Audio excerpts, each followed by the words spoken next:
तो करीब 1.5 साल बाद हिंडनबर्ग का भूत हम कह सकते हैं फिर से जाग उठा है। जनवरी 2023 में हिंडनबर्ग ने अडानी समूह के खिलाफ एक रिपोर्ट जारी कर बाजार में खलबली मचा दी थी।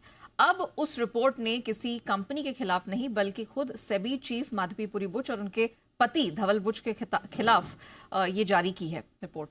अब हिंडनबर्ग ने शनिवार रात एक रिपोर्ट जारी की जिसमें उसने सेबी प्रमुख माधवीपुरी बुच और उनके पति धवल बुच पर कथित अडानी घोटाले के कनेक्शन का आरोप लगाया है। तो इसी खबर को हम जरा विस्तार से समझेंगे। हमारे वरिष्ठ सहयोगी ब्रजेश कुमार हमारे साथ जुड़ चुके हैं।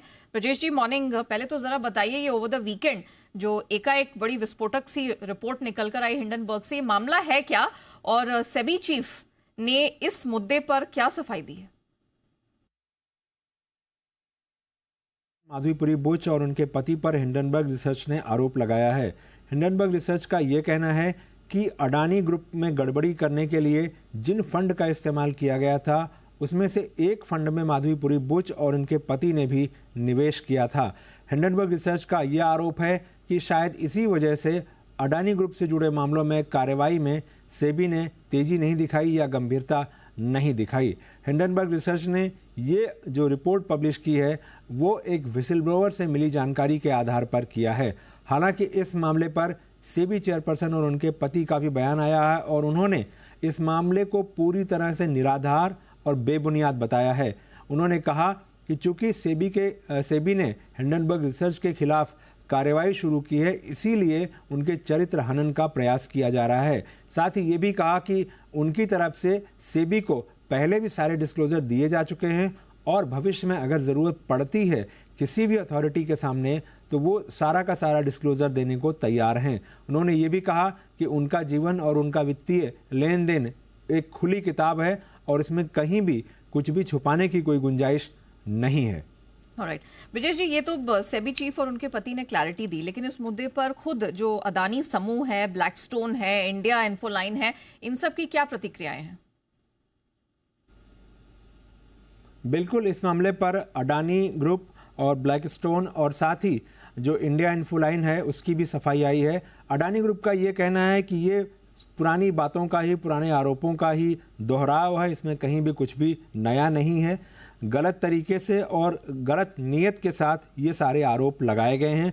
जब सुप्रीम कोर्ट में सब कुछ क्लियर हो चुका है तो उसके बाद इस तरह के आरोप लगाना जो है एक तरह से यहाँ के कानूनों को इज्जत नहीं देना है।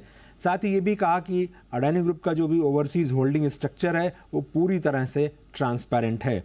इसी मामले पर ब्लैकस्टोन की तरफ से भी सफाई आई है। ब्लैकस्टोन का ये कहना है कि माधवीपुरी बुच के सेबी प्रमुख बनने से पहले ही उनके पति को जो है एडवाइज़र बनाया गया था ब्लैकस्टोन में और ये उनका रोल केवल सलाह देने का था, बाकी उनका कोई और रोल नहीं था।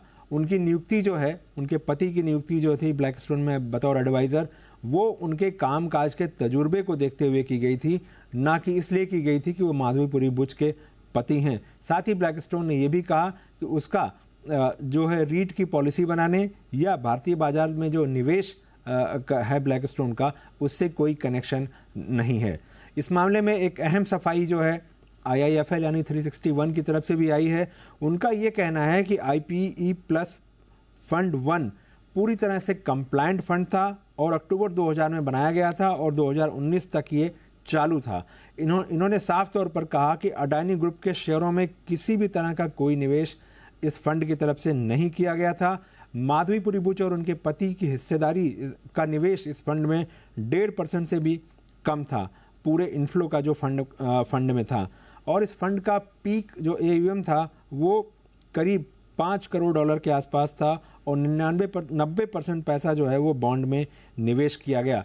साथ ही ये भी कहा कि इसमें जो सारा फैसला होता था कहाँ पैसे लगाने हैं, कहाँ निवेश करना है, वो इन्वेस्टमेंट मैनेजर का होता था, ना कि किसी और निवेशक का बस होता था कि पैसे कहाँ पर लगाने हैं।